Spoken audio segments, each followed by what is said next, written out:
नमस्कार दोस्तों आज हम सीटेट 2023 का जो क्वेश्चन पेपर है उसको सोल्व करने जा रहे हैं और उसका जो सीडीपी का पार्ट है उसको हम सोल्व करेंगे। सीडीपी को अभी जो सीटेट के एग्जाम के गिने चुने दिन रहे हैं और इन दिनों में सबसे ज्यादा महत्वपूर्ण चीज होती है कि जो प्रीवियस ईयर्स पेपर्स है उनको आप ज्यादा से ज्यादा सोल्व करो। तो अभी हम 2023 का जो क्वेश्चन पेपर है उसको आज सोल्व करेंगे। पहला क्वेश्चन है डिस्ग्राफिया इज ए। डिस्ग्राफिया क्या चीज है? इनके ऑप्शंस है। पहला ऑप्शन है एक भाषण विकार है जिसकी विशेषता अकलाना और उच्चारण में त्रुटियां करना है। कि भाषा का विकार है, भाषा में दिक्कत है, इसमें बच्चा क्या करता है, अकलाता है और उच्चारण में जो प्रोनाउंसिएशन है उसमें क्या करता है, गलतियां करता है। Speech disorder characterized by stuttering and errors in articulation. Next है एक गति युक्त विकार है जिसकी विशेषता स्थूल पेशीय बाधित है। गति युक्त विकार का मतलब क्या आता है, गति करना, उसमें क्या करना है, गति में दिक्कत होती है। स्थूल पेशीय बाधित है मतलब जो मतलब बॉडी है उसकी, उसको इधर उधर गति करने में क्या होती है, उसको दिक्कत होती है। Locomotor disorder characterized by gross motor impairment. Next है एक तंत्रिकीय विकार है जिसकी विशेषता अक्षरों और आकारों को बनाने में कठिनाई है। क्या है कि न्यूरोलॉजिकल डिसऑर्डर है, तंत्रिकीय विकार है। इसमें क्या होता है, trouble in forming letters and shapes. किस चीज में दिक्कत आती है, अक्षरों को बनाने में और आकार जो शेप्स होती है उनको बनाने में क्या होती है, इनको दिक्कत होती है। नेक्स्ट है एक मनोवैज्ञानिक विकार, एक साइकोलॉजिकल डिसऑर्डर है जिसकी विशेषता ध्यान का अभाव, जो अटेंशन होता है उसका क्या है, अभाव है और आवेगशील व्यवहार है। साइकोलॉजिकल डिसऑर्डर है characterized by lack of attention. Attention के क्या होती है, इसमें कमी होती है। एंड इंपल्सिव बिहेवियर और इंपल्सिव बिहेवियर, आवेगशील व्यवहार है। आवेगशील का मतलब होता है आवेश में ज्यादा ना, ज्यादा जल्दी गुस्से में हो जाना, ऐसा बिहेवियर। तो डिस्ग्राफिया क्या चीज होती है? डिस्ग्राफिया मैंने आपको बताया था, ट्रिक क्या बताई थी जब ये कराया था, ग्राफ बनाते हैं है ना, ऐसे ऐसे हर चीज के ग्राफ होते हैं। तो ग्राफ कैसे बनाते हैं, हाथ से लिखकर बनाते हैं। जब ग्राफ हाथ से लिखकर बनाते हैं तो इसका मतलब क्या है, किस चीज से संबंधित है, ये लेखन से संबंधित है, लिखने से संबंधित है डिस्ग्राफिया। तो इसका सही आंसर होगा एक तंत्रिकीय विकार है जिसकी विशेषता अक्षर हम लिखते ही हैं और आकारों को बनाने में कठिनाई है, जो शेप्स है उनको बनाने में कठिनाई होती है। तो ऑप्शन जो तीसरा है ये इसका बिल्कुल क्या है, राइट है आंसर है। सीटेट में एक और क्वेश्चन है जो सबसे ज्यादा पूछा जाता है, वो है डिसलेक्सिया। कौन सा है, डिसलेक्सिया। डिसलेक्सिया क्या चीज है? डिसलेक्सिया एक पठन विकार है, इसमें बच्चे को किस चीज में दिक्कत होती है, पढ़ने में दिक्कत होती है। पढ़ने में दिक्कत होती है और बच्चा क्या है, उल्टा पढ़ता है, मतलब दिखता ही उसको उल्टा, बी और लिखा होगा तो उसको बी ऐसे दिखेगा, यदि एम लिखा हुआ होगा तो उस बच्चे को ऐसे डब्ल्यू दिखेगा।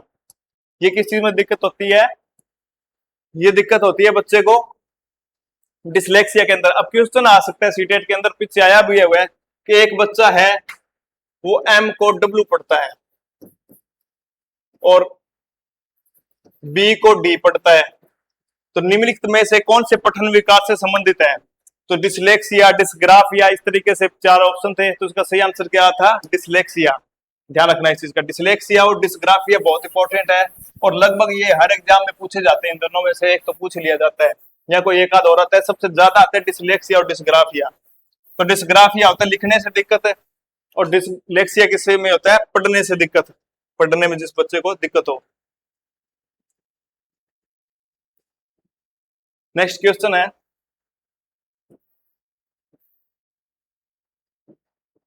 प्रतिभावान बच्चों को शिक्षित करने का उपागम जो उन्हें असामान्य रूप से तीव्र गति से पाठ्यचर्या के माध्यम से आगे बढ़ाता है क्या कहलाता है? तो जो गिफ्टेड चिल्ड्रंस है वो क्या करते हैं, जो करिकुलम है उनको unusually rapid pace is non age, कि जो बच्चे होते हैं प्रतिभाशाली, जो बच्चे होते हैं गिफ्टेड बच्चे होते हैं, वो क्या करते हैं, असामान्य रूप से तीव्र गति से पाठ्यचर्या के माध्यम से आगे बढ़ते हैं, जो बहुत स्पीड से आगे बढ़ जाते हैं करिकुलम में। आगे जो बढ़ाते हैं इस चीज को क्या बोलते हैं? पहला है डिफरेंशिएटेड इंस्ट्रक्शन, विभेदित निर्देशन। अगला है इनरिचमेंट, संवर्धन। नेक्स्ट है एक्सेलरेशन, त्वरण गतिवर्धन। और अगला है इमर्शन, विसर्जन। तो विभेदित निर्देशन, डायरेक्शन एक तरीके का, संवर्धन, इनरिचमेंट, इनरिचमेंट का मतलब क्या होता है? इनरिचमेंट का मतलब होता है कि एक ही बच्चा किसी, मान लीजिए एक सब्जेक्ट में ज्यादा अच्छा पढ़ रहा है, तो फिर क्या करेंगे, उस बच्चे को क्या है, ज्यादा काम दिया जाएगा, ताकि वो बच्चा जो उसकी जो योग्यता है वो उसका यूज किया जा सके। जैसे कोई बच्चे का मान लीजिए साइंस में रुचि ज्यादा है, तो उसको मॉडल बनाने दे दिए जाएंगे, कुछ और जैसे चार्ट्स वगैरह बनाने एक्स्ट्रा काम दिया जाएगा, ताकि वो उस चीज में और क्या उसके बेहतर हो सके। ये होता है संवर्धन, एनरिचमेंट। एक होता है एक्सेलरेशन। एक्सेलरेशन का मतलब होता है एक बच्चा है जो बहुत ज्यादा स्पीड से पढ़ रहा है, तो उसको क्या करते हैं, उसी टाइम में बहुत जल्दी उसकी क्लासेस कवर करते हैं, एक साल से कम में उसको अगली क्लास में बैठा देते हैं। मान लीजिए कोई बच्चा 5th क्लास में है, ठीक है, तो त्वरण में, एक्सेलरेशन में क्या होगा, वो 6-7 महीने में अपना 5th का सिलेबस पूरा करेगा, और अगले उसको क्या क्लास में बिठा दिया जाएगा, 6th क्लास से उस बच्चे को बिठा दिया जाएगा। तो ये होता है त्वरण गतिवर्धन। और यही पूछा है कि जो असामान्य रूप से तीव्र गति से पाठ्यचर्या के माध्यम से आगे बढ़ता है, ठीक है, इसको क्या बोलेंगे, इसका सही आंसर क्या होगा, तीसरा होगा एक्सेलरेशन। क्या होगा इसका सही आंसर, एक्सेलरेशन। इमर्शन क्या होता है, इमर्शन का मतलब होता है किसी भी चीज को बहुत ज्यादा मतलब डूब के पढ़ना, गहराई से पढ़ना। नेक्स्ट है, शिक्षक जो समावेशी कक्षाओं की दिशा में काम करता है, उन्हें चाहिए कि वे जो टीचर है who are working towards inclusive classroom, inclusive classroom की दिशा में काम कर रहे हैं, वो कैसा होना चाहिए, उन्हें चाहिए कि वो पहला पाठ्यचर्या में अनुकूल करें, क्रिएट करिकुलम अडेप्टेशंस। नेक्स्ट है इनकॉर्पोरेट डाइवर्स पर्सपेक्टिव, विविध दृष्टिकोणों को शामिल करें, ठीक है। नेक्स्ट है examine their own implicit biases, अपने स्वयं के अंतर्निहित पूर्वाग्रहों की जांच करें। अगला ऑप्शन है विविधता को एक बाधा के रूप में देखें, सी डाइवर्सिटी एज एन ऑब्स्टेकल। तो इंक्लूसिव क्लासरूम का मतलब क्या होता है, समावेशी शिक्षा। समावेशी कक्षा वो होती है जिस क्लासरूम के अंदर हर तरह का बच्चा एक साथ पढ़े, जैसे गिफ्टेड बच्चा भी वहीं बैठा हो, नॉर्मल बच्चा भी वहीं बैठा हो, जो बिलो एवरेज होता है वो भी वहीं बैठा हो, जो फिजिकल डिसेबल्ड बच्चे होते हैं जिनको दिखाई कम दे, सुनाई कम दे, या मतलब अपाहिज हो, ठीक है, हर तरह के बच्चे एक साथ बैठकर एजुकेशन ले, ये क्या होती है, समावेशी कक्षा होती है। तो इसमें क्या होना चाहिए, पाठ्यचर्या में अनुकूल करे, ठीक है, बिल्कुल सही बात है। विविध दृष्टिकोणों को शामिल करे, तो डाइवर्स पर्सपेक्टिव हो वहां पर, कि हर तरह के, क्योंकि इसमें क्या है कि हर तरह के बच्चे होते हैं, डाइवर्सिटी होती है क्लासरूम के अंदर, तो जो पर्सपेक्टिव भी है, दृष्टिकोण है, वो भी क्या हो, डाइवर्स हो, विविध हो। तो ये भी क्या बिल्कुल सही बात है। अपने स्वयं के अंतर्निहित पूर्वाग्रहों की जांच करे, कि जो टीचर है उसके खुद के जो बायसेस है, पूर्वाग्रह, उनकी वो जांच करे। जैसे कोई टीचर ये मान ले कि लड़कियां मतलब मैथ पढ़ने में कमजोर होती है, लड़के होशियार होते हैं, फिर वो लड़कियों की तरफ कम ध्यान दे, लड़कों की तरफ ज्यादा ध्यान दे। तो इस तरह की चीजों की टीचर को क्या करनी है, जांच, मतलब वो जो पूर्वाग्रह हो सकते हैं, या ऐसा हो सकता है कि कोई बच्चा फिजिकली डिसेबल्ड है, मान लीजिए किसी बच्चे को सुनता कम है, या कोई पैर से अपाहिज है, उसको टीचर ने कर लिया कि ये तो क्या ही करेगा पढ़ के, जो कि हो सकता है वो माइंड से बिल्कुल शार्प हो। तो इस तरह के जो पूर्वाग्रह, टीचर्स के दिमाग में इस तरह के पूर्वाग्रह नहीं होने चाहिए। विविधता को एक बाधा के रूप में देखें, ये गलत है भाई। डाइवर्सिटी को एक ऑब्स्टेकल के बाधा के रूप में देखे, बाधा नहीं है, डाइवर्सिटी क्या है, एक तरीके का संसाधन है, अच्छी चीज है डाइवर्सिटी। तो ये गलत है, और बाकी तीनों ऑप्शन क्या है, सही है। तो इसका आंसर देखते हैं हम, दूसरा 2 नंबर वाला। इसमें क्या है, फर्स्ट सेकंड और थर्ड क्या है, एकदम है सही है। तो दूसरा ऑप्शन इसका क्या हो जाए, बिल्कुल सही। नेक्स्ट क्वेश्चन है, एजेंसीज ऑफ सोशलाइजेशन आर, इसको रफ करते हैं एक बार।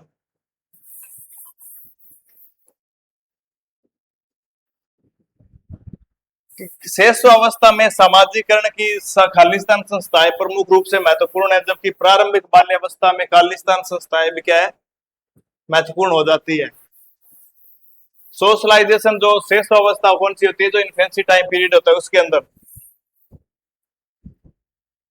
और अगला है प्रारंभिक बाल्यावस्था, जो अर्ली चाइल्डहुड होता है उसके अंदर कौन सी एजेंसी है जो एक प्रमुख रोल प्ले करती है, इंपॉर्टेंट रोल प्ले करती है।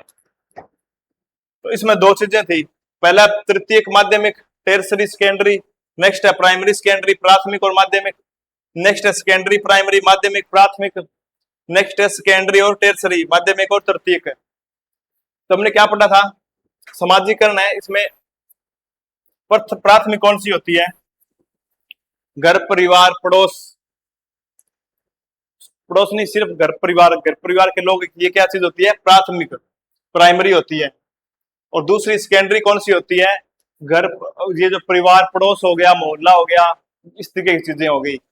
तो आपको पता है कि जो शेष अवस्था इन्फेंसी टाइम पीरियड है उसमें सबसे ज्यादा बच्चा किसके टच में रहता है? परिवार के साथ रहता है, तो प्राथमिक होगी। उसके बाद प्रारंभिक बाल्यावस्था इसके जस्ट आगे आएगी, तो उसमें फिर क्या हो जाएगी? माध्यमिक हो जाएगी। जो पड़ोस हो गया, इधर उधर का जो अपने नाती मतलब रिलेटिव हो गए, बहुत सारे लोग आ जाएंगे इसके अंदर, तो माध्यमिक। इसका सही आंसर फिर क्या हो जाएगा? दूसरा इसका क्या हो जाएगा? बिल्कुल राइट आंसर होगा।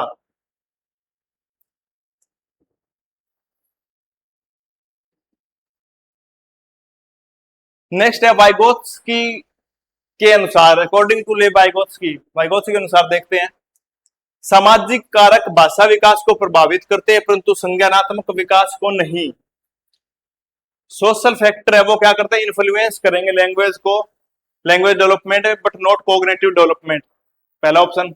दूसरा, संज्ञानात्मक विकास भाषा विकास को सुगम बनाता है, संज्ञानात्मक विकास भाषा विकास को सुगम बनाता है।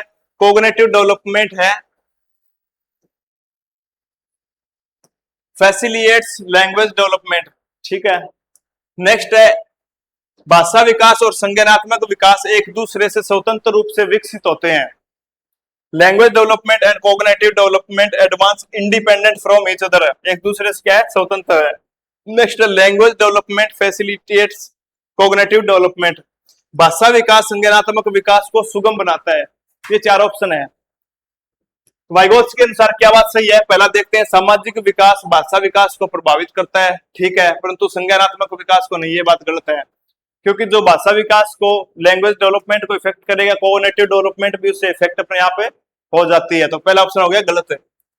संज्ञानात्मक विकास भाषा विकास को सुगम बनाता है, नहीं, ये भी नहीं है। कि जो पहले कोग्निटिव डेवलपमेंट होगी और ये बोल रहा कोग्निटिव डेवलपमेंट लैंग्वेज डेवलपमेंट को अच्छा या बेहतर करती है, ऐसा नहीं है। भाषा विकास और संज्ञानात्मक विकास एक दूसरे स्वतंत्र रूप से विकसित होते हैं, नहीं। अगला, भाषा विकास संज्ञानात्मक विकास को सुगम बनाता है, ये बात बिल्कुल क्या है? सही है। वाइगोत्स्की ने क्या कहा था? जो लैंग्वेज होती है ना, जो भाषा विकास होता है, वो भाषा जो होती है बच्चे को ज्यादा चिंतनशील बनाती है। बच्चा भाषा होगी तब वो क्या करता है? ज्यादा ज्यादा चिंतन कर सकता है। तो फिर क्या होता है? जो भाषा विकास है वो किसको मतलब सुगम बनाएगी? संज्ञानात्मक विकास को सुगम बनाएगी। तो ऑप्शन चौथा है वो क्या है? इसका बिल्कुल राइट है आंसर है।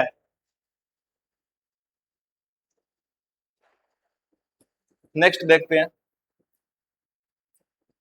लोरेंस कोलबर्ग के नैतिक तर्क के किस स्तर पर बच्चे आमतौर पर मानते हैं कि लोगों को समाज की अपेक्षाओं पर खरा उतरना, समाज की अपेक्षाओं पर खरा उतरना चाहिए और अच्छे तरीकों से व्यवहार करना चाहिए। कौन सी स्टेज अभी बताया हुआ आपको बताओ कि बच्चा ये मानता है कि समाज के जो वैल्यू सिस्टम है उसकी अपेक्षाओं पर खरा उतरना चाहिए और अच्छे तरीके से व्यवहार करना चाहिए। कौन सी स्टेज होती है? पहली है post operational stage, pre conventional पूर्व पारंपरिक स्तर है। नेक्स्ट है कन्वेंशनल पारंपरिक स्तर है। नेक्स्ट है प्री ऑपरेशनल पूर्व संक्रियात्मक स्तर है। अब देखते हैं, पहले पहले हमारी कौन सी थी? पूर्व संक्रियात्मक अवस्था थी, पहली pre conventional level. Time period कितना था इसका? 4 से 10 साल। इसमें क्या था? इसमें बच्चा है कौन सी क्रियाएं करता है 4 से 10 साल में? पनिशमेंट ओबिडेंस वाली थी, इसमें दंड एवं आज्ञाकारिता वाली थी। दूसरा था सापेक्षतावादी, टिट फॉर टैट था, वो चीज थी रिलेटिविस्ट वाली, हमने पढ़ी हुई है। इसमें क्या था? बच्चा या तो डर के भय से कोई नैतिक काम करेगा या उसका कुछ खुद का क्या होगा, कोई ना कोई स्वार्थ होगा। और इसमें वो आचरण करता है बच्चा टिट फॉर टैट। जैसे अगर किसी ने कहा कि किसी बच्चे ने अपने साथी को साइकिल चलाने की दे दी, तब वो बच्चा क्या अपना वीडियो गेम भी उसको यूज करने देगा, अन्यथा नहीं देगा। अगर किसी ने उसकी पेंसिल तोड़ी तो बदले में उसका इरेजर या पेन जो भी होगा उसका तोड़ देगा। ये चीज होती है प्री ऑपरेशनल स्टेज के ऊपर। दूसरी होती है कन्वेंशनल, सॉरी प्री पारंपरिक स्तर, ऑपरेशनल कन्वेंशनल, हाँ ठीक है। प्री कन्वेंशनल होती है, प्री ऑपरेशनल तो जीन प्याजे की थी। प्री ऑपरेशनल किसमें थी? जीन प्याजे में, इसमें नहीं है। ये प्री कन्वेंशनल जो सेकंड ऑप्शन है इसमें थी ये सारी चीजें। नेक्स्ट कौन सी होती है? कन्वेंशनल, पारंपरिक। कन्वेंशनल के अंदर क्या होता है? पर कन्वेंशनल के अंदर दो चीजें थी, एक तो गुड बॉय नाइस गर्ल का कॉन्सेप्ट था कि बच्चा कोई भी काम करता है वो अच्छा बनने के लिए, प्रशंसा के लिए करता है, जिस काम में उसको तारीफ मिलती है वो काम बच्चा ज्यादा ज्यादा करना पसंद करता है और वो चाहता है कि समाज के सारे लोग उसकी तारीफ करें, उसको अच्छा बताए, ये होता है। दूसरा इस चीज में क्या होता है? दूसरा इस चीज में ये होता है कि समाज को चलाने के लिए कुछ नियम कायदे कानून होते हैं और उनका हमें पालन करना चाहिए। और इसमें क्या है, पर्सन में दोनों चीजें हैं, एक तो अच्छे तरीके से व्यवहार करना, गुड बॉय नाइस गर्ल भी इसमें आता है, किसमें आता है? कन्वेंशनल में। और दूसरा क्या है? समाज की अपेक्षाओं पर खरा उतरना, कि सोसाइटी जो चाहती है उसके हिसाब से ही काम करे बच्चा, तो ये इसी चीज में आएगा। तो सही आंसर क्या हो गया इसका? Conventional stage. तीसरा सही आंसर इसका कौन सा होगा? तीसरा होगा कन्वेंशनल स्टेज, तो दूसरी अवस्था है। और दूसरी अवस्था का टाइम पीरियड कितना था? पहली का 4 से 10 वर्ष, 4 से 10 साल, और दूसरी का 10 से 13 साल। और अगली जो पोस्ट कन्वेंशनल थी उसका कितना होता है? 13 से प्लस।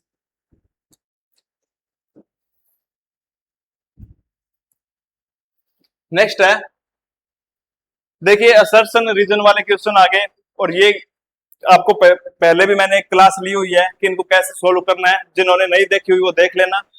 बाकी देखते हैं, पहला क्या है? अभिकथन क्या है? शिक्षकों और साथियों जैसे अधिक जानकार अन्य लोगों के साथ बातचीत शिक्षार्थियों को उनकी समझ और कौशल विकसित करने में मदद करने के लिए आवश्यक समर्थन और मार्गदर्शन प्रदान कर सकती है। और कारण क्या दिया हुआ? सामाजिक संपर्क सीखने और विकास का एक महत्वपूर्ण घटक है। तो अब इसमें देखते हैं हम, जो पहली बात देखते हैं क्या है? शिक्षकों और साथियों जैसे अधिक जानकार अन्य लोगों के, अधिक जानकार अन्य लोग मतलब MKO के साथ बातचीत करेंगे, शिक्षार्थियों को उनकी समझ और कौशल विकसित करने में मदद करने के लिए आवश्यक समर्थन और मार्गदर्शन प्रदान कर सकती है। बिल्कुल सही बात है।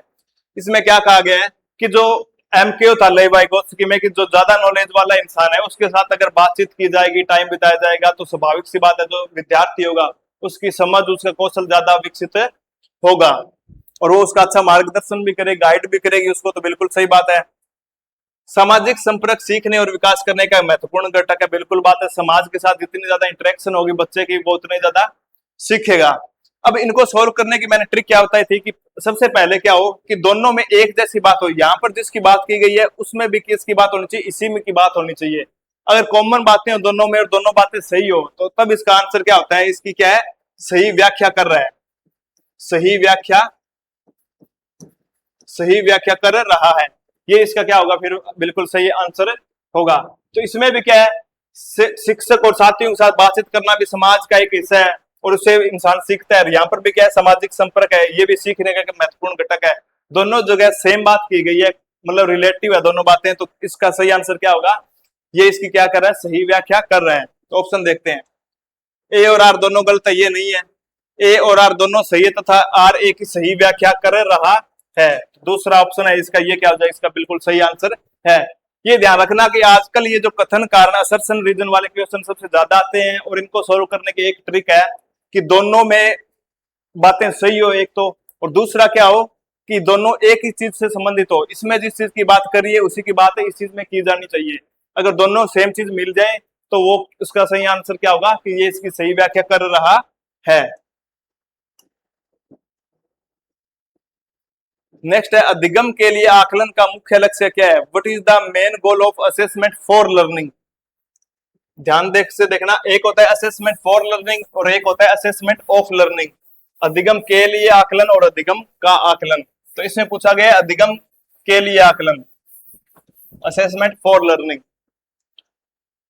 पहला ऑप्शन है उन विद्यार्थियों की पहचान करना जिन्हें धीमे सीखने वालों के रूप में वर्गीकृत किया जा सके। To identify students who can be categorised as slow learner, जो स्लो लर्नर है उसको एक तरीके से कैटेगराइज कर ले।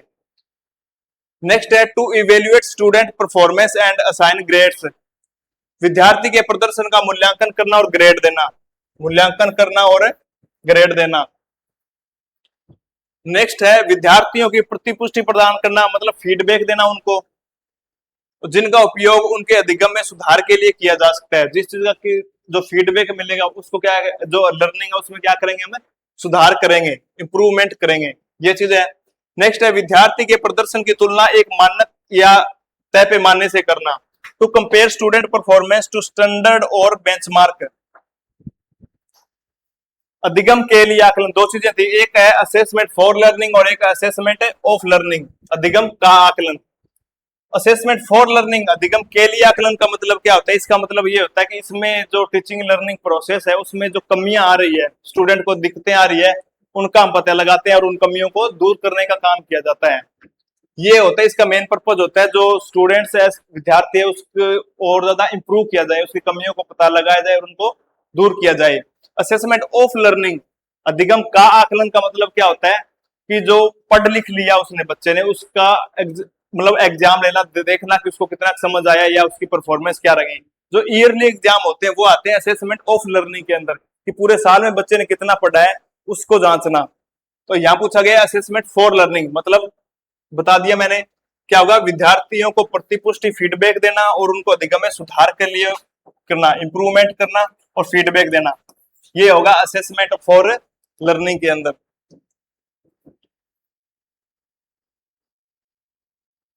नेक्स्ट है at which age can children engage in word play and like jokes and riddles that involve a play on words.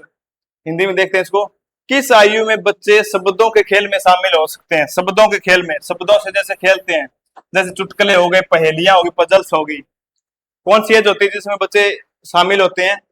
12 years 12 वर्ष, नेक्स्ट है 1 ईयर 1 वर्ष, 3 ईयर्स 3 वर्ष और 7 ईयर्स 7 वर्ष।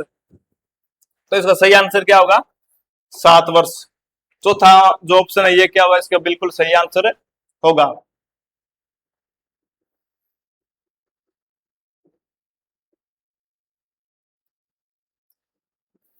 Carol Gilligan theory of moral development is derived.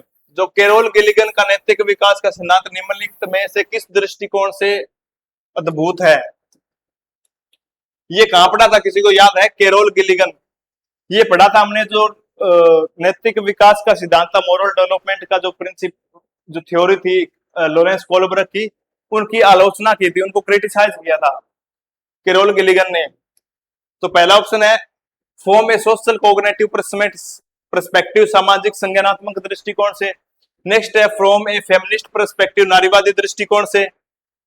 For not giving adequate importance to genetic factors, अनुवांशिक कारकों को पर्याप्त महत्व न देने पर। For using case study as the research method, जो केस स्टडी है, केस अध्ययन को अनुसंधान पद्धति के रूप में उपयोग करने के लिए।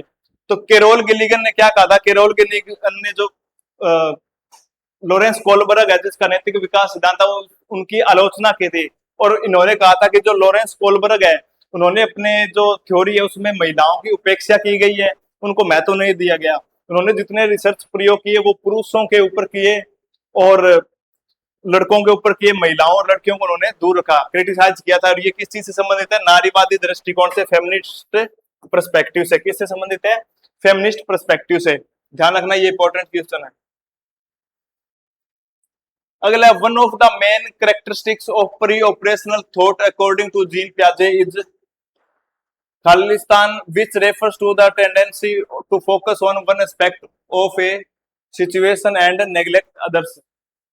मतलब क्या है कि जीन पियाजे के अनुसार पूर्व संक्रियात्मक चिंतन की मुख्य विशेषताओं में से एक खालिस्तान है, जो किसी स्थिति के एक पहलू पर ध्यान केंद्रित करने, एक पहलू, एक तरफ से ध्यान केंद्रित करने और दूसरों की उपेक्षा करने की प्रवृत्ति को संदर्भित करता है।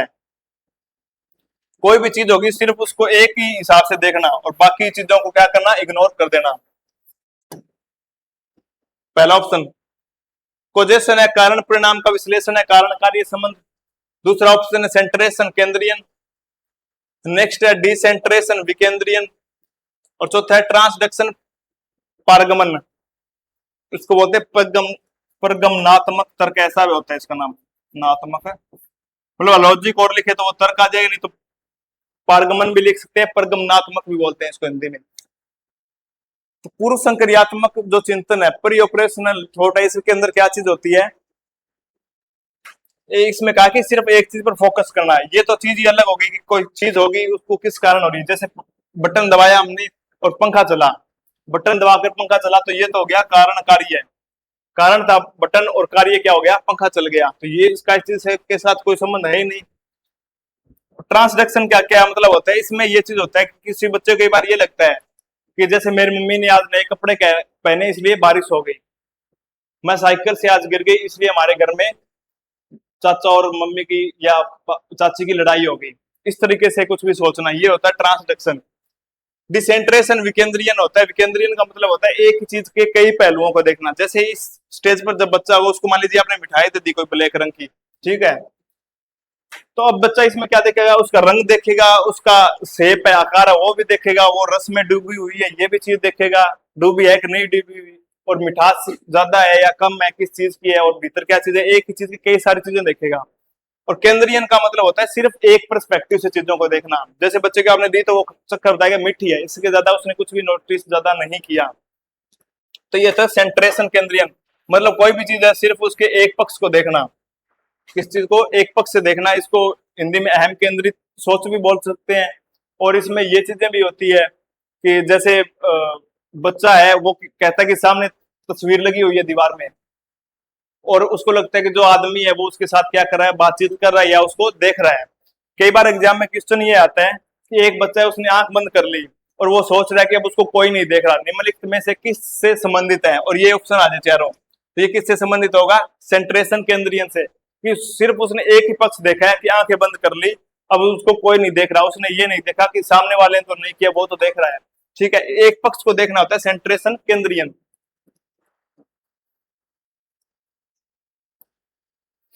नेक्स्ट है प्रारंभिक बाल्यावस्था में वृद्धि खालिस्तान और सोच खालिस्तान है, जबकि मध्य बाल्यावस्था में वृद्धि खालिस्तान और सोच खालिस्तान है। In early childhood growth and thinking is, while in middle childhood growth and Khalistan thinking is. कि प्रारंभिक बाल्यावस्था में वृद्धि क्या चीज है, देखते हैं। प्रारंभिक बाल्यावस्था में वृद्धि जो ग्रोथ है वो क्या होगी, धीमी होगी, जबकि मध्य बाल्यावस्था में वृद्धि कुछ हद तक आत्म केंद्रित और सोच क्या होगी, स्थिर। सोच और कुछ हद तक आत्म केंद्रित, मध्य बाल्यावस्था में वृद्धि स्थिर होगी, और सोच क्या होगी, तार्किक। ऑप्शन एक है। नेक्स्ट है, इसमें क्या होगा, प्रारंभिक बाल्यावस्था में वृद्धि कैसी होगी, स्थिर होगी, और सोच कैसी होगी, तार्किक होगी, जबकि मध्य बाल्यावस्था में वृद्धि कैसी होगी, धीमी होगी, और सोच कैसी होगी, आत्म केंद्रित होगी। सॉरी ये है, ये हो गया। अब अगला देखते हैं, प्रारंभिक बाल्यावस्था में वृद्धि कैसी है, स्थिर है, और सोच कैसी होगी, कुछ हद तक आत्म केंद्रित, जबकि मध्य बाल्यावस्था में वृद्धि कैसी होगी, धीमी, और सोच कैसी होगी, तार्किक है। नेक्स्ट है, वृद्धि कैसी होगी, धीमी, और सोच कैसी होगी, तार्किक, लॉजिकल होगी, स्थिर और आत्म केंद्रित। ये चार ऑप्शन है। तो आपको पता है कि जो अर्ली चाइल्डहुड होता है, इस चीज में क्या होगी, जो ग्रोथ है, वृद्धि है, जो ग्रोथ होती है वो कैसी होती है, ग्रोथ होती है स्थिर, स्थिर होगी, स्टडी, और सोच नहीं, ये स्टडी और सोच कैसी होती है, समवट इगोसेंट्रिक, कुछ हद तक आत्म केंद्रित होती है। जो पहली जो अवस्था है, शेष अवस्था है, इन्फेंसी चाइल्डहुड जो टाइम पीरियड है, इन्फेंसी टाइम पीरियड है, उसके अंदर क्या होते हैं कि वो पूरा एग्रोसेंट्रिक होगा। और ये प्रारंभिक बाल्यावस्था है कि जो जैसे शेष अवस्था खत्म हुई उसके जस्ट बाद वाली अवस्था है, तो इसमें क्या होगा, कुछ हद तक इगोसेंट्रिक होगा, आत्म केंद्रित होगा बच्चा, बिल्कुल सही बात है। और मध्य बाल्यावस्था में वृद्धि धीमी होती है, आपको पता है, सोच क्या हो जाएगी उसकी, लॉजिकल हो जाएगी बच्चे की। तो दूसरा ऑप्शन है ये, इसका बिल्कुल क्या है, राइट आंसर है। प्रीवियस ईयर क्वेश्चन पेपर करने का फायदा ये होता है कि आपको ये पता चल जाता है कि किस कहां से और कैसे क्वेश्चन आ रहे हैं। अब ये देखिए कि आपने मान लीजिए बाल विकास पढ़ा है पूरा, चाइल्ड डेवलपमेंट, और ये क्वेश्चन है बहुत मतलब अच्छे लेवल का क्वेश्चन है। अगर आपने ये नहीं किया तो आपको पता भी नहीं चलेगा, आपने थ्योरी रट्टा मार लिया और क्वेश्चन सोल्व अगर नहीं किए, और क्वेश्चन बनेंगे ऐसे, यहाँ पर फिर क्या हो जाएगा, कंफ्यूज होकर स्टूडेंट क्या कर देता है, गलत कर देता है। तो इस चीज का ध्यान रखना कि प्रीवियस ईयर क्वेश्चन पेपर इसलिए महत्वपूर्ण होता है कि इससे हमें ये पता चलता है कि किस एग्जाम से कैसे क्वेश्चन आते हैं, कैसा उनका लेवल होता है। और हमारा उस तरह का उन क्वेश्चन को सोल्व करने का लेवल अभी तक है या नहीं है, हमें क्या सुधार करना है, हमारी क्या कमी है, इस तरीके की सारी चीजों का हमें पता चलता है। इसलिए previous year question paper solve करना बहुत ज्यादा जरूरी होता है। Which of the following is a gross motor skill, निम्नलिखित में से कौन सा स्थूल गति कौशल है? स्थूल गति कौशल पहला है निटिंग बुनाई, दूसरा स्विमिंग तैरना, तीसरा cutting along the outside of a circle on A paper, एक कागज पर वृत्त को रूपरेखा के अनुसार काट लेना, cutting along the outline of rectangle on A paper, एक कागज पर एक बड़े आयत को रूपरेखा के अनुसार काटना। स्थूल गति कौशल ग्रॉस मोटर स्किल होती है एक, इसका मतलब क्या होता है, ये वो मोटर स्किल होती है जिसके अंदर शरीर की लगभग मांसपेशियां ज्यादा मांसपेशियां काम करता है, और शरीर के जो ज्यादातर हिस्सा वो क्या करता है, काम करता है इसके अंदर। तो ज्यादातर हिस्सा शरीर का किस चीज में काम करेगा? बुनाई में करेगा? नहीं, बुनाई में सिर्फ मतलब उंगलियों का काम होगा। और एक कागज पर वृत्त के रूपरेखा, मतलब कोई पेज है, इसके ऊपर एक रेक्टेंगल सर्कल बना लिया, दूसरे में रेक्टेंगल का बोल रहे हैं कि ऐसा बनाया, इसको काट लेंगे, तो ये भी उंगलियों का काम है एक तरीके से। ज्यादा कौन सा है? तैरना, स्विमिंग है। स्विमिंग के अंदर क्या होता है? ग्रॉस मोटर स्किल है, बॉडी पूरी बॉडी क्या कर रही होती है, उसमें काम है कर रही होती है। तो ये जो काम है इनको बोलते हैं माइनर मोटर स्किल। क्या बोलेंगे इनको? माइनर मोटर स्किल, सूक्ष्म गतिक कौशल, सूक्ष्म गतिक कौशल, क्या बोलेंगे? सूक्ष्म गतिक कौशल। क्वेश्चन आ सकता है, स्थूल का आया हुआ है, आगे सूक्ष्म का आ सकता है, तो इसलिए हमें इसके बारे में पता होना चाहिए। नेक्स्ट है physical growth and mental development proceed from, शारीरिक वृद्धि और मानसिक विकास खालिस्तान से खालिस्तान की ओर आगे बढ़ते हैं। बहुत सिंपल सा क्वेश्चन है।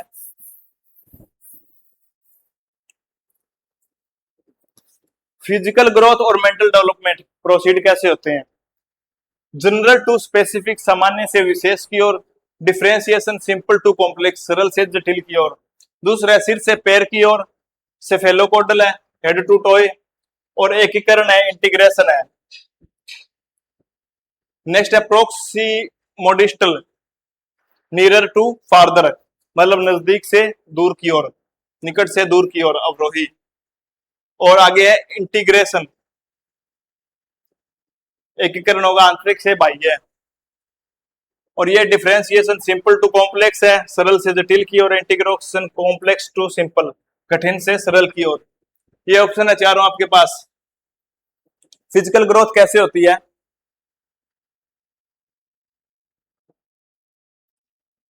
सामान्य से विशिष्ट की ओर, ठीक है, और खालिस्तान से खालिस्तान। मेंटल डेवलपमेंट कैसी होगी? सरल से जटिल की ओर, यही होगा।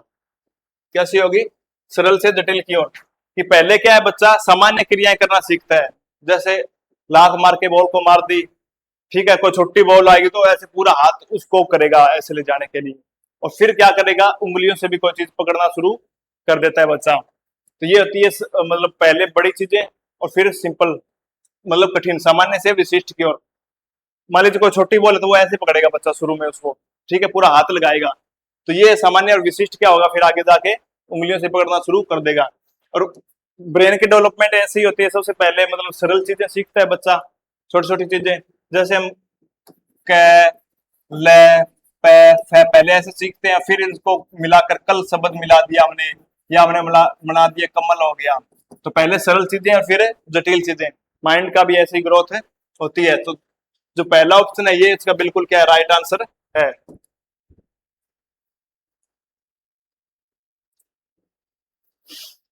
आगे हार्वर्ड गार्डनर के अनुसार एक दार्शनिक के पास खालिस्तान प्रकार की बुद्धि और मूर्तिकार के पास खालिस्तान प्रकार की बुद्धि की मात्रा अधिक होती है। लिंग्विस्टिक इंटरपर्सनल भाषिक या अंतर्वैयक्तिक होगी, स्पेशियल और इंट्रापर्सनल स्थानिक और अंतर्वैयक्तिक होगी, इंट्रापर्सनल स्पेशियल अंतर्वैयक्तिक और स्थानिक होगी, इंटरपर्सनल लिंग्विस्टिक अंतर्वैयक्तिक और भाषिक होगी। तो दार्शनिक फिलोसफर के पास और मूर्तिकार के पास स्कल्प्टर। तो पहला है लिंग्विस्टिक, भाषिक का मतलब होता है वो ज्यादा भाषाएं आराम से सीखता है, उसकी इमेजिनेशन पावर ज्यादा होती है, ठीक है, लेखन मतलब लिखता है। लिंग्विस्टिक जिसकी ज्यादा होगी वो क्या होगा, लिखता बहुत है, बहुत ज्यादा लिखते हैं चीजें, अपने दिमाग से कविताएं लिख दी, मतलब शायरी लिख दी, कोई फिल्मों की मतलब कुछ कहानियां लिख दी, इस तरह की चीजें। अंतर्वैयक्तिक, एक होता है इंटरपर्सनल और एक होता है इंट्रापर्सनल। इंटरपर्सनल का मतलब होता है एक इंसान का दूसरे लोगों के साथ संबंध, और इंट्रापर्सनल का मतलब होता है खुद के साथ संबंध, खुद के बारे में सोचना, चिंतन विचार जो गहन मनन करते हैं, ये होता है खुद के बारे में, खुद के अंदर झांकना, जैसे साधु संत वगैरह लोग हो गए। और स्पेशल का मतलब होता है स्थानों के बारे में, इधर उधर जाते हैं उनकी चीजों के बारे में ज्यादा जानकारी होना, अलग अलग जगहों के बारे में जानकारी होना। तो फिलोसफर के पास क्या होती है, एक तो होती है इंटरपर्सनल, इंट्रापर्सनल खुद के साथ, इंट्रापर्सनल कौन सी होगी, खुद के साथ। और मूर्तिकार के पास कौन सी होती है, स्पेशल, स्थानिक होती है, क्योंकि मूर्तियां बनाने वाला क्या है, अलग अलग जगहों पर घूमता रहता है, तो उस चीज की समझ को क्या होती है, ज्यादा होती है। तो इसका सही आंसर क्या हो जाएगा, ऑप्शन 3 इसका क्या हो जाएगा, बिल्कुल राइट आंसर हो जाएगा। और ये चीज किसने बताई थी, सबसे ज्यादा महत्वपूर्ण सिद्धांत हमारा हार्वर्ड गार्डनर का, जिन्होंने बताई थी इंटेलिजेंस कितने प्रकार की होती है, 8 प्रकार की इंटेलिजेंस होती है। नेक्स्ट है अनुभवात्मक अधिगम किस पर बल देता है, एक्सपीरियंशियल लर्निंग स्ट्रेस ऑन। जो अनुभवात्मक अधिगम है वो किस चीज के ऊपर बल देगा, पहला control to teacher on the learning of children, बच्चों के अधिगम पर, शिक्षक के नियंत्रण पर, कि बच्चा जो भी सीख रहा है उसके ऊपर टीचर का कंट्रोल हो इस चीज के ऊपर। The role of reinforcement in learning, सीखने में पुनर्बलन की भूमिका के अंदर, रिइंफोर्समेंट के ऊपर। और इंपॉर्टेंस ऑफ क्रिटिकल रिफ्लेक्शन, आलोचनात्मक प्रतिबिंब मन के महत्व पर। और नेक्स्ट है एक प्रक्रिया के बजाय अधिगम को एक उत्पाद के रूप में देखने पर, एक किस चीज के रूप में देखने पर, प्रोडक्ट के रूप में देखने पर, प्रोसेस की बजाय, क्रिटिकल रिफ्लेक्शन। तो सही आंसर क्या होगा, शिक्षक टीचर कंट्रोल करे, ये बात तो बिल्कुल ही गलत है। नियंत्रण करना, कंट्रोल करना, ये आपको नेगेटिव टैग वर्ड के अंदर बताया था, ये अपने आप में क्या है, गलत है। दूसरा रिइंफोर्समेंट की भूमिका, ये भी नेगेटिव टैग वर्ड से आपको लिखाया था। तो टैग वर्ड्स की क्लास आप जरूर देखना, उससे आपको ये पता चलेगा जहां पर पॉजिटिव टैग वर्ड आ गया वो ऑप्शन हमारा बिल्कुल सही है, और नेगेटिव टैग वर्ड आ गया वो ऑप्शन हमारा बिल्कुल क्या हो जाएगा, गलत हो जाएगा। तो कंट्रोल करना, स्ट्रेस, फियर और ये सारी चीजें क्या थी, नेगेटिव टैग वर्ड थी, तो गलत हो गया। ये भी नेगेटिव टैग वर्ड था, रिइंफोर्समेंट, तो ये भी गलत हो गया। क्रिटिकल रिफ्लेक्शन, क्रिटिकल थिंकिंग, आलोचनात्मक सोच डेवलपमेंट करना, बच्चे में डेवलप करना, ये क्या था, पॉजिटिव टैग वर्ड था, और वो जहां पर भी दिख जाए वो अपना क्या होता है, सही ऑप्शन है, होता है। एक प्रक्रिया के बजाय अधिगम को एक प्रोडक्ट के रूप में देखना, ऐसा नहीं है, लर्निंग होती है वो क्या होती है, एक प्रोसेस ही होती है, ना कि एक प्रोडक्ट होता है। तो इसका सही आंसर क्या होगा, ऑप्शन तीसरा। कौन सा होगा, ऑप्शन है थर्ड, ऑप्शन क्या होगा, इसका बिल्कुल राइट आंसर होगा। जो आलोचनात्मक प्रतिबिंबन के महत्व पर, जो क्रिटिकल थिंकिंग हो, उस तरीके से वो चीज क्या हो, बच्चे में डेवलप हो। नेक्स्ट क्या है, which of the following is an effective method to enhance problem solving skills on children. बच्चों में समस्या समाधान के कौशल को बढ़ाने के लिए निम्नलिखित में से कौन सा प्रभावी तरीका है। पहला, स्वतंत्र चिंतन को हतोत्साहित करना और घोषणात्मक ज्ञान पर ध्यान केंद्रित करना, discouraging independent thinking and focusing on declarative knowledge. अगला, encouraging them to avoid difficult problems, कठिन समस्याओं से बचने के लिए उन्हें प्रोत्साहित करना। नेक्स्ट है, उन्हें समस्याओं का तैयार समाधान उपलब्ध कराना, जो भी प्रॉब्लम्स है उनको क्या है, प्री मेड सॉल्यूशन को उनको प्रोवाइड कर दे। उन्हें बुद्धि मंथन करने और सहज अनुमान लगाने का अवसर देना, तो बच्चों को क्या करना, अपॉर्चुनिटी देना एक्सप्लोर करने की, और क्या है, मेक इंडिपेंडेंट चॉइसेस, और क्या है, सहज अनुमान लगाने का अवसर देना। समस्या समाधान, प्रॉब्लम को सॉल्विंग स्किल हमें बढ़ानी है, तो हमें क्या चीज होगा, जो स्वतंत्र चिंतन है, इंडिपेंडेंट, डिस्करेजिंग इंडिपेंडेंट थिंकिंग, अपने आप में क्या है, साहित्य मैंने लिखाया था आपको, एक नेगेटिव टैग वर्ड है, और ये जहां पर भी दिख जाए उसको क्या कर देना, आपको क्रॉस से कर देना। इसलिए टैग वर्ड्स वाली क्लास आप जरूर लगा लेना, बहुत ज्यादा हेल्पफुल होगी आपके लिए वो। नेक्स्ट है, कठिन समस्याओं से बचने के लिए उन्हें प्रोत्साहित करना, कठिन समस्याओं से बचने के लिए, कि ज्यादा दिक्कत वाली समस्याएं उनसे बचने के लिए प्रोत्साहित करना, कि कोई मुश्किल सिचुएशन हो तो छोड़ देना बच्चे उसको, ये अपने आप में क्या हो गई, गलत बात हो गई। उन्हें समस्याओं का तैयार समाधान उपलब्ध कराना, कि जो प्रॉब्लम आ गई बच्चों को पहले प्री मेड है, पहले से कोई समाधान उपलब्ध करा देना कि ये कर लेना तुम ऐसे, तो बच्चे ना खुद चिंतन करेंगे, ना मनन करेंगे, ना कुछ से सीखेंगे, तो ये भी अपने आप में क्या है, गलत बात है। उन्हें बुद्धि मंथन करने और उन्हें सहज अनुमान लगाने के अवसर देना, ये बिल्कुल क्या है, बिल्कुल राइट आंसर है। खुद चिंतन मनन करे और अनुमान लगाए कि ऐसे करेंगे ऐसा होगा कि नहीं होगा, इस चीज से क्या फर्क पड़ेगा, तो ये क्या हो गया, इसका बिल्कुल राइट आंसर है, हो गया। नेक्स्ट वही आ गया कथन कारण वाला क्वेश्चन, असर्शन रीजन वाला।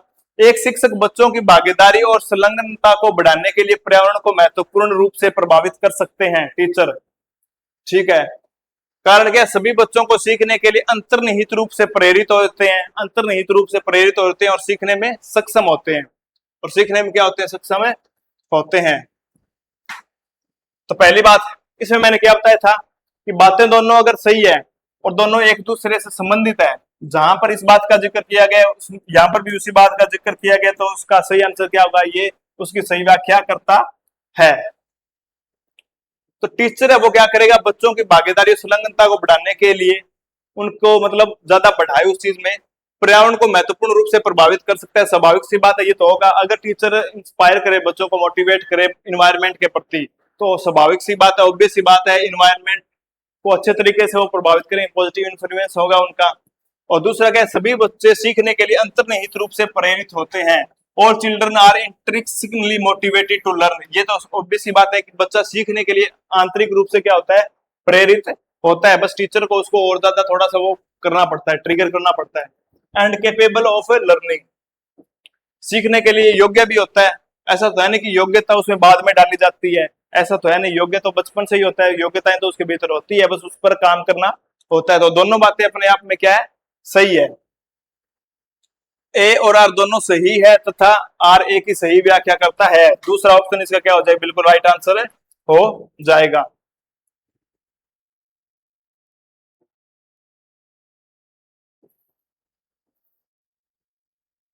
नेक्स्ट क्या है, which of the following process does not contribute to the course of learning, निम्नलिखित में से कौन सी प्रक्रिया अधिगम के दौरान योगदान नहीं देती, कौन सी प्रक्रिया अधिगम के दौरान योगदान नहीं देती। ऑर्गेनाइजेशन संगठन है, कैटेगराइजेशन वर्गीकरण है, कॉन्सेप्चुअलाइजेशन वैचारिकता है, डी कॉन्सेप्चुअलाइजेशन गैर प्रासंगिकरण है। तो इसका सही आंसर क्या होगा कि जो सीखता है, लर्निंग है, उसमें कौन सी चीज है जो कंट्रीब्यूट नहीं करती, योगदान नहीं देती, तो संगठन ऑर्गेनाइजेशन तो इसमें देता है। संगठन का मतलब क्या हुआ, प्याजे के अनुसार इसके अंदर क्या है, बच्चा की जो सारी मानसिक शक्तियां हैं वो एक साथ काम करना शुरू कर देती है, मानसिक शक्तियां हो और जो फिजिकल हो, बच्चा अब जहां देख रहा है वहीं सोच रहा है और उसी पर क्या है, अपने दिमाग को प्रोसेस भी कर रहा है। तो ये था संगठन। जैसे बच्चा क्या करता है, पहले उसको लगता है कि साइकिल है वो अलग चीज है, फिर वो कार देखता है, फिर वो बस देखता है, फिर वो रेलगाड़ी देखता है, बच्चा सोचता है कि ये सारी चीजें क्या है, अलग अलग है, फिर बच्चा सारी चीजों को एक नाम ही दे देता है कि वाहन हो गए, व्हीकल हो गई, ये ट्रांसपोर्ट के क्या है, साधन है एक तरीके से, तो ये नाम दे दिया, तो इन सारी चीजों को क्या कर लिया उसने, एक जगह से संगठित कर लिया, तो संगठन सीखने में योगदान देता है, बिल्कुल सही बात है। वर्गीकरण होता है कैटेगराइजेशन, कि बच्चे के सामने अलग अलग चीजें की कैटेगरी है, उसको बच्चे ने क्या कर दिया, अलग अलग कर दिया, कैटेगरी बना ली। जैसे खाने की चीजें, पीने की चीजें और पहनने की चीजें, ओढ़ने की चीजें, अलग अलग चीजें पड़ी है, तो मिक्स है मान लीजिए, तो बच्चा वर्गीकरण का मतलब क्या होगा, खाने वाली चीजें अलग निकाल लेगा, पीने वाली अलग निकाल लेगा, पहनने वाली अलग चीज होगी और ओढ़ने वाली अलग चीज कर लेगा, उनको अलग अलग कैटेगरी में बांट लेगा। तो वर्गीकरण क्या अपने आप में ठीक है, सीखने में काम करता है। कॉन्सेप्चुअलाइजेशन वैचारिकता, वैचारिकता तो ऑब्वियस ही बात है करेगा। डीकॉन्स्टेक्चुअलाइजेशन गैर प्रासंगिकरण, ये बात क्या है, गलत है, ये क्या है उसका क्या है, बिल्कुल गलत चीज है, तो ये इसका क्या है, सही आंसर है। चौथा इसका क्या है, सही आंसर है, सही आंसर इसका कौन सा है, चौथा। ये बात कैसी है, गलत बात है वैसे। नेक्स्ट है, निम्नलिखित में से कौन सा एक प्रश्न का उदाहरण है जिसमें विद्यार्थियों को अपनी सोच पर विचार करने की आवश्यकता होती है। Which of the following is an example of a question that requires students to reflect on their own thinking. जैसे बच्चा क्या है, बच्चा क्या है, अपने जो विद्यार्थी अपनी सोच पर विचार करेगा, अपनी सोच पर विचार करे, कौन सी स्टेटमेंट है वो देखते हैं। वाक्य में संज्ञा और क्रिया के बीच क्या संबंध है, ठीक है, नाउन और वर्ब्स के बीच क्या रिलेशन है, ये क्या इसमें बच्चा अपनी सोच पर विचार करने की आवश्यकता होगी। दूसरा ऑप्शन है क्रिया की परिभाषा क्या, डेफिनेशन क्या वर्ब की, तीसरा क्या है, आप क्रिया को वर्तमान काल में कैसे बदल सकते हैं, कि कोई भी वर्ब है उसको हम वर्तमान काल प्रेजेंट जो टेंस है उसके अंदर कैसे बदल सकते हैं। नेक्स्ट है, कक्षा की शुरुआत से क्रियाओं के उपयोग के बारे में आपकी समझ कैसे बदली, कि जो आपने वर्ब्स यूज किया उनकी आप चीज को लेकर आपकी समझ है जो अंडरस्टैंडिंग वो कैसे चेंज हुई। तो इसमें क्या है, पहला ऑप्शन बिल्कुल गलत है, रिलेशन बताना है तो कुछ खुद विचार करने की जरूरत नहीं है। डेफिनेशन है उसमें विचार करने की जरूरत नहीं है, रट्टा मार सकते हैं। कोई भी क्रिया वर्तमान काल में करेंगे तो उसमें चिंतन विचार करने की कोई आवश्यकता नहीं है, बिल्कुल आराम से हो सकता है। ये जो चीज है, कक्षा की शुरुआत से क्रियाओं को उपयोग के बारे में आपकी समझ कैसे बदली, जो समझ है वो कैसे बदली, ये बच्चे से प्रश्न दिखेगा तो बच्चा सोचेगा कि अच्छा मेरी समझ कैसे बदली, पहले मैं कैसे सोचता था, फिर मैंने कैसे सोचा, टीचर्स ने कौन सी बात बताई उससे मेरी थिंकिंग चेंज हुई, इस तरीके से सोचेगा। तो ये कौन सा हो गया, ऑप्शन चौथा, इसका क्या हो जाए, बिल्कुल राइट आंसर होगा। नेक्स्ट है, which of the following is an example of internal attribution for failure, निम्नलिखित में से कौन सा विकल्प आंतरिक कारण का एक उदाहरण है। आंतरिक कारण नहीं, सही प्रश्न है फेलियर मतलब असफलता का, एक शब्द और जोड़ना, असफलता, असफलता का एक कारण बताना है। पहला ऑप्शन क्या है, निम्न ग्रेड प्राप्त हुआ क्योंकि शिक्षक कठोर मूल्यांकन करता है। उसका कहना है कि उसको कम मार्क्स इसलिए मिले क्योंकि जो टीचर्स है वो क्या है, उसकी जो मतलब मूल्यांकन करता है वो क्या है, टाइट है, हार्ड है, टफ ग्रेडर है। मैं परीक्षा में असफल हो गया क्योंकि मैंने पर्याप्त पढ़ाई नहीं की, कि मैं इसलिए फेल हो गया क्योंकि मैंने अच्छे से पढ़ाई नहीं की। मुझे परिणाम नहीं मिला क्योंकि शिक्षक अनुपस्थित थे, मैं इसलिए फेल हो गया क्योंकि हमारे जो टीचर्स थे वो क्लासरूम में आते ही नहीं थे।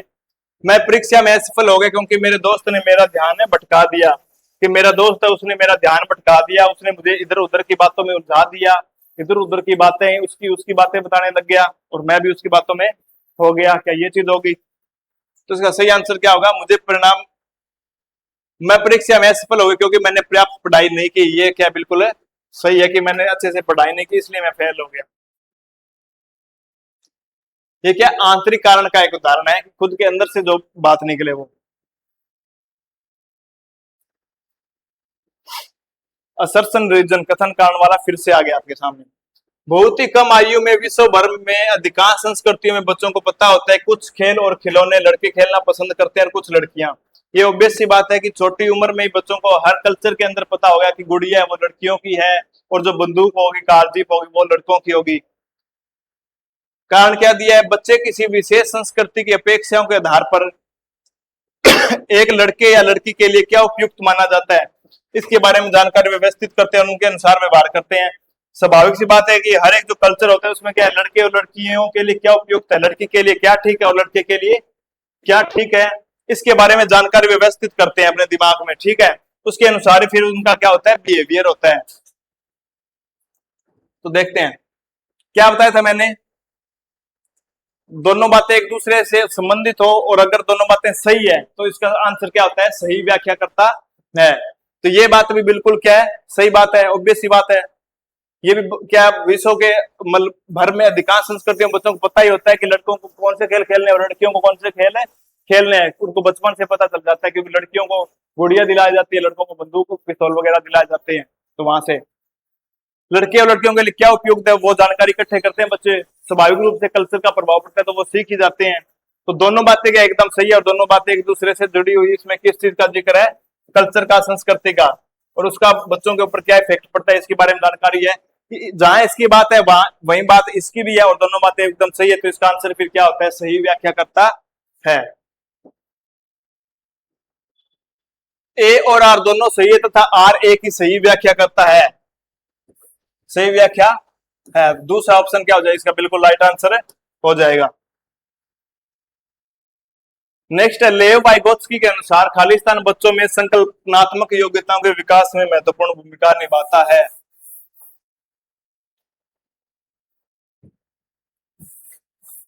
As per Lev Vygotsky, plays a significant role in the development of conceptual abilities among the children.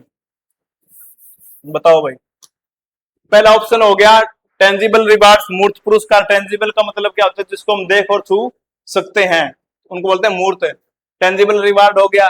Peer collaboration, सहकर्मी सहयोग, एक दोस्त एक दूसरे का सहयोग कर दे उससे जो बच्चे की जो कॉन्सेप्चुअल एबिलिटीज है वो क्या होती है, डेवलप होती है। और सोशल आइसोलेशन, सामाजिक अलगाव, कि समाज से एकदम से कट जाना, अलग हो जाना। और स्टैंडर्डाइजेशन करिकुलम, मानकीकृत पाठ्यक्रम। कौन सी चीज महत्वपूर्ण भूमिका निभाती है? सामाजिक अलगाव, समाज से कट जाना, ये तो बिल्कुल गलत बात है, इससे तो कोई भी कॉन्सेप्ट क्लियर बच्चे के नहीं होंगे। स्टैंडर्डाइजेशन करिकुलम, मानकीकृत, जो नेगेटिव टैग वर्ड्स लिखाए थे मैंने उसमें ये दिखाया था कि जो जहां पर भी मानकीकृत नाम आ जाए वो ऑप्शन हमेशा क्या होगा, गलत होगा, क्योंकि कोई किसी भी चीज को लेकर आप पहले कोई स्टैंडर्ड या मानक सेट नहीं कर सकते। मूर्त पुरुष का टेंजिबल रिवार्ड्स, रिवार्ड्स के बारे में भी लिखाया था कि रिवार्ड्स जो भी होते हैं वो बच्चे की जो भीतरी जो उसका मोटिवेशन होता है उसको क्या कर देते हैं, खत्म कर देते हैं, और वो फिर रिवार्ड के लिए काम करता है। ये अपने आप में क्या चीज है, नेगेटिव चीज है। तो बस ये कौन सा, सहकर्मी सहयोग, एक दूसरे के साथ स्टूडेंट सहयोग करते हैं, ग्रुप डिस्कशन करते हैं, एक दूसरे के साथ सीखते हैं, तो इससे क्या बच्चे में जो संकल्पनाएं हैं, कॉन्सेप्चुअल एबिलिटी जब वो क्या होती है, डेवलप हो जाती है। नेक्स्ट है according to Lev Vygotsky theory inner speech. Lev Vygotsky के अनुसार जो आंतरिक वाक है, इनर स्पीच है, वो क्या है? लेव वाइगोत्स्की ने इसको एक और नाम दिया था, क्या नाम दिया था? Private speech. क्या नाम दिया था? Private speech. पहला है बच्चों के लिए एक काल्पनिक दोस्त के साथ संप्रेषण करने का तरीका, is a way for children to communicate with an imaginary friend. दूसरा है is a sign of cognitive immaturity, संज्ञानात्मक अपरिपक्वता का प्रतीक है। अगला है is a sign of development, विकासात्मक देरी का संकेत है। अगला है is a way for children to regulate their thinking, बच्चों के लिए अपनी सोच को नियंत्रित करने का एक तरीका है। तो क्या चीज है भाई, प्राइवेट स्पीच क्या चीज होती है? काल्पनिक दोस्त के साथ संप्रेषण करने का तरीका, ये गलत है। संज्ञानात्मक अपरिपक्वता का प्रतीक है, ये भी गलत है। कॉग्निटिव मैच्योरिटी भी नहीं है। विकासात्मक देरी का संकेत है, ये भी नहीं है। वाइगोत्स्की ने क्या कहा था? बच्चों को अपनी सोच को नियंत्रित करने का एक तरीका है रेगुलेट करना अपनी थिंकिंग को। तो इसका सही आंसर क्या हो जाएगा? ऑप्शन है चौथा। वाइगोत्स्की के अनुसार क्या है? ये चीज है निजी वो, ध्यान से देख लेना। अगला है 4 ईयर ओल्ड एलिसे, 4 साल की एक लड़की है एलिसा नाम की, एलिस नाम की। इज स्टिल अलाइव, अभी तक जीवित है, क्योंकि बिकॉज अकॉर्डिंग टू पियाजे she exhibits a characteristics of, वो अब तक जीवित है क्योंकि वह खालिस्तान की एक विशेषता प्रदर्शित कर रही है। सबसे पहली बात ध्यान रखने, 4 साल के हिसाब से, 4 साल के बच्चे उस हिसाब से हमें जवाब देना है। पहला है ट्रांसडक्शन, प्रगमनात्मक तर्क। दूसरा है एनिमिस्टिक थिंकिंग, जीववादी चिंतन। तीसरा है सेंट्रेशन, केंद्रीकरण। चौथा है हाइपोथेटिकल डिडक्टिव थिंकिंग, परिकल्पित निगनात्मक चिंतन। तो पहले तो हमें ये पता हो कि ये 4 ऑप्शन है, इनका मतलब क्या है, उसके बिना तो हम आंसर कर भी नहीं सकते। प्रगमनात्मक तर्क का मतलब क्या होता है कि मैंने आज नए कपड़े पहने इसलिए बारिश हो गई, ये क्या होता है? प्रगमनात्मक तर्क। ट्रांसडक्शन होता है, ध्यान रखना। एनिमिस्टिक थिंकिंग, जीववादी चिंतन का मतलब वो क्या होता है? जो निर्जीव चीजें होती है, नॉन लिविंग चीजों को लिविंग समझना, निर्जीव को सजीव समझना।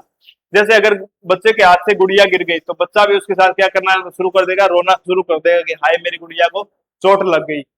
ये होता है एनिमिस्टिक थिंकिंग, जीववादी चिंतन। नेक्स्ट होता है सेंट्रेशन, केंद्रीकरण। केंद्रीकरण का मतलब क्या होता है? किसी भी चीज को सिर्फ एक तरीके से देखना, सिर्फ अपने तरीके से देखना। जैसे बच्चे को लगता है कि मैं जब चलता हूं तो सूरज मेरे साथ साथ चलता है, मैंने अगर आंखें बंद कर ली तो दूसरा आने वाला इंसान भी मुझे नहीं देख रहा, ये चीज है। और परिकल्पित निगनात्मक चिंतन क्या होता है? हाइपोथेटिकल डिडक्टिव थिंकिंग का मतलब क्या होता है कि किसी भी चीज को लेकर, किसी भी प्रॉब्लम को लेकर कोई भी एक धारणा बना लेना कि ऐसे ऐसे हम करके इसको सोल्व कर सकते हैं, और फिर उस पर काम करना कि देखते हैं कि जो हमने अनुमान लगाए हैं वो हमारा सही हो रहा है कि नहीं हो रहा। किसी भी चीज को लेकर पहले कोई धारणा बना लेना और फिर उसके ऊपर काम करना, उसको जांचना कि जो हमने अनुमान लगाया वो सही है या नहीं है। ठीक है।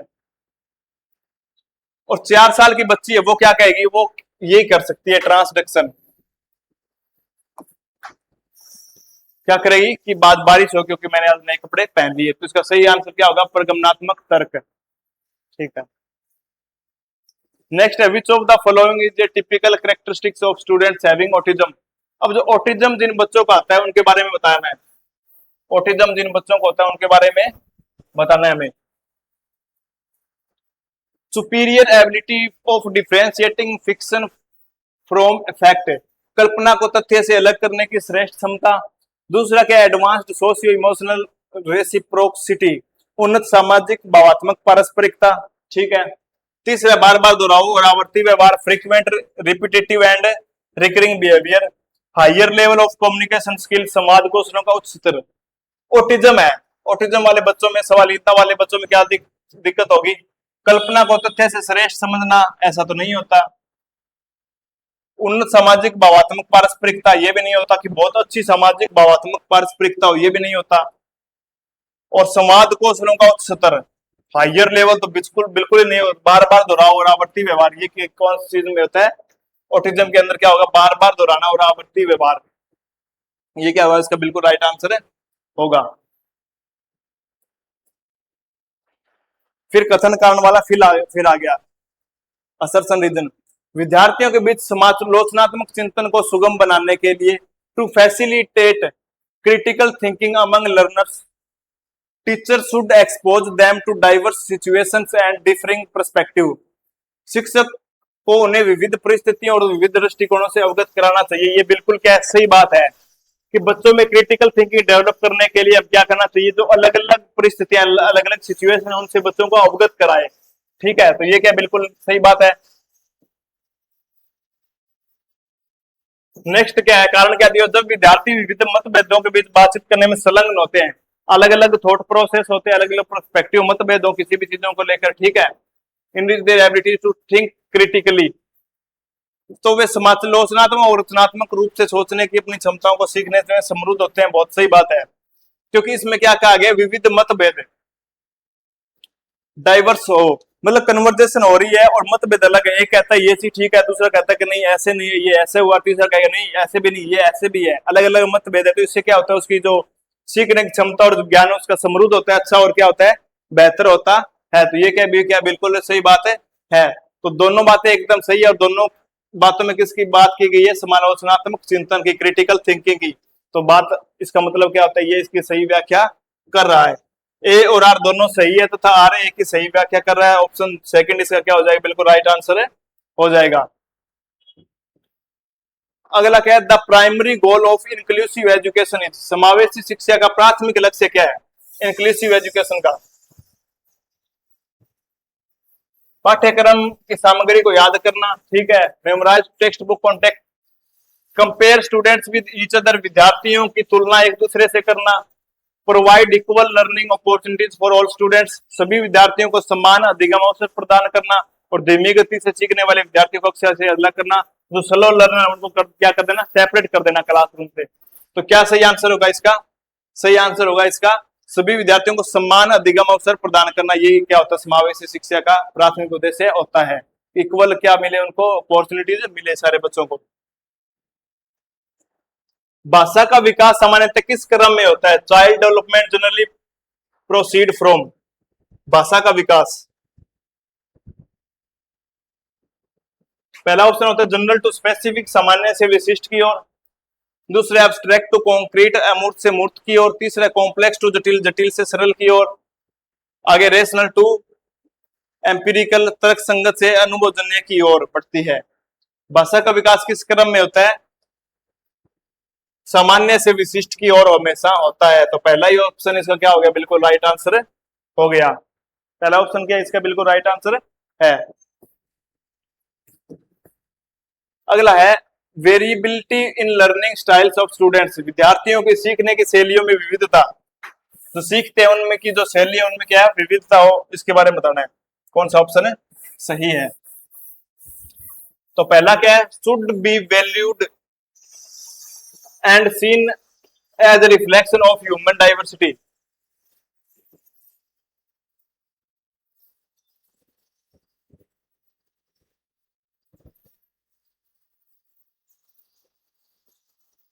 ठीक है, तो महत्व दिया जाना चाहिए और मानव विविधता के प्रतिबिंब के रूप में देखा जाना चाहिए। तो सीखने की जो शैली है उसको क्या करना चाहिए, उनको इंपॉर्टेंस दे और मानव विविधता के प्रतिबिंब के रूप में देखा जाना चाहिए, रिफ्लेक्शन ऑफ ह्यूमन डाइवर्सिटी इसके रूप में देखें, विविधता के रूप में देखें।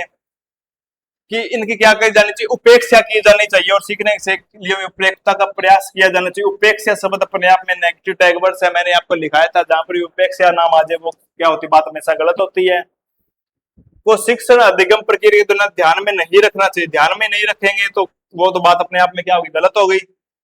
को शिक्षण अधिगम प्रक्रिया में बाधा और रोध के रूप में देखना, barrier and hindrance of teaching learning process, ये भी क्या है, गलत चीज है। डाइवर्सिटी, सीखने की जो शैलियों में विविधता है, तो सही आंसर क्या होगा, उनको इंपॉर्टेंस दे और उनको ह्यूमन डाइवर्सिटी के रिफ्लेक्शन के रूप में, प्रतिबिंब के रूप में देखा जाना चाहिए। तो पहला ऑप्शन इसमें क्या बिल्कुल राइट आंसर है। उम्मीद करता हूं ये क्लास आपको पसंद आई होगी और यदि आपने इनको ध्यान से समझा है तो आपकी जो एग्जाम होगा उसमें ये आपको बहुत इंपॉर्टेंट रोल प्ले करेगी आपके एग्जाम को क्लियर करने में। बहुत बहुत धन्यवाद।